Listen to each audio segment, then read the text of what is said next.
আজ ছিল আমাদের এখানে একাদশী। আর একাদশীর দিন একটু তো কাজকর্ম একটু অন্যরকম থাকে, যেটা আলাদা করে একটু অন্য দিনের তুলনায় একটু অন্যরকম হয়।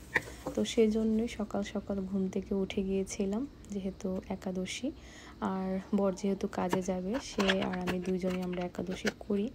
তো আমি চেষ্টা করি তাকে গুছিয়ে খাবারটা দিয়ে দেওয়ার জন্য, কারণ কাজে সেরকমভাবে খাওয়া যায় না। তো বাসার থেকে খাবারটা যদি গুছিয়ে না দেওয়া হয় তাহলে তার জন্য একটু অসুবিধা হয়ে যায়। তো সেজন্যই খুবই সকালে ঘুম থেকে উঠেছিলাম। আর আগের দিন রাতে আমি সবগুলা সবজি গুছিয়ে রেখেছিলাম কেটে ধুয়ে, যাতে আমি খুব সকাল তাড়াতাড়ি করে বসিয়ে দিতে পারি, খাবারটা হয়ে যায়। আর সে যেহেতু খেয়েও যাবে, তো সেজন্য আমাকে খুবই তাড়াহুড়া ছিল, বাসা থেকে খেয়ে যাবে, তো একটু পরেই আবার একটু খিদে লাগবে।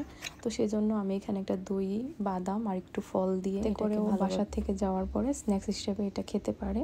আর এটা ঠান্ডা ঠান্ডা একটা ডেজার্টের মতো, আর এটা খেতে খুবই ভালো লাগে। আমি একাদশীতে খুবই পছন্দ করি এই খাবারটা খেতে। তো আর এখানে ছিল একটা প্রোটিন শেক, আর এটা ছিল একটা ফলের। তো এটাও আমি গুছিয়ে দিলাম, আর সাথে এখানে দিয়েছিলাম ফল, একটু সালাদ, আর সাথে সাবুর খিচুড়িটা। তো এই তো আমার রেডি হয়ে গেছে লাঞ্চ বক্স।